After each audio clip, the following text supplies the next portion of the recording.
Assalamualaikum warahmatullahi wabarakatuh. Halo teman-teman, perkenalkan nama saya Firda Aini dengan NIM A0D0251009 dengan Prodi D3 Perpajakan dan mata kuliah Aspek Hukum dalam Perpajakan, dosen pengampu Johannes Joni Konja SHMH. Teman-teman tahu tidak, setiap kita pergi ke rumah makan atau restoran, pasti kita akan dikenakan pungutan pajak. Seperti saya dan teman saya, ketika kita pergi membeli makanan di sebuah restoran, kita dikenakan pungutan pajak sebesar 10%. Kira-kira kita kena pungutan pajak apa ya? Apakah yang kita bayar adalah PPN? Mari kita bahas. Di setiap kita pergi makan ke restoran, ada jenis pungutan pajak yang harus kita bayarkan.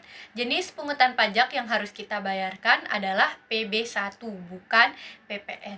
Di Indonesia, apa yang sering kita sebut dengan PPN 10%, sebenarnya secara legal itu adalah PB1, Pajak Pembangunan 1, atau PBJT, Pajak Barang dan Jasa Tertentu, yang sering juga kita sebut dengan pajak restoran. PB1 adalah singkatan dari Pajak Barang dan Jasa Tertentu atau PBJT atas perhotelan, hiburan, makanan, dan juga minuman. Dasar hukum pada pemungutan jenis pajak PB1 ini tertera dalam Undang-Undang Nomor 1 Tahun 2022 mengenai hubungan keuangan antara pemerintah pusat dan juga pemerintah daerah atau UU HKPD. Seperti saya dan teman saya ketika kami pergi makan ke sebuah restoran di mana subtotal keseluruhan pesanan kami yaitu Rp26.363. Namun kami dikenakan pungutan pajak PB1 sebesar 10% atau Rp2.636.000.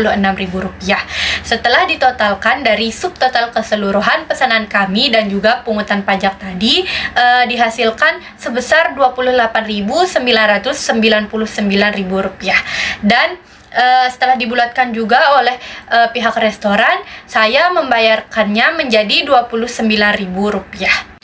Kesimpulannya adalah, jadi pungutan pajak yang kita bayarkan di restoran itu bukanlah PPN, melainkan PB1 atau Pajak Pembangunan 1 atau sering juga disebut dengan pajak restoran, di mana tarif pajak dari PB1 ini sebesar 10% dan hasil dari pemungutan pajak PB1 ini akan disetorkan kepada pemerintah daerah yang masuk ke dalam pendapatan asli daerah atau PAD yang digunakan untuk pembangunan daerah atau kota di tempat restoran tersebut berdiri.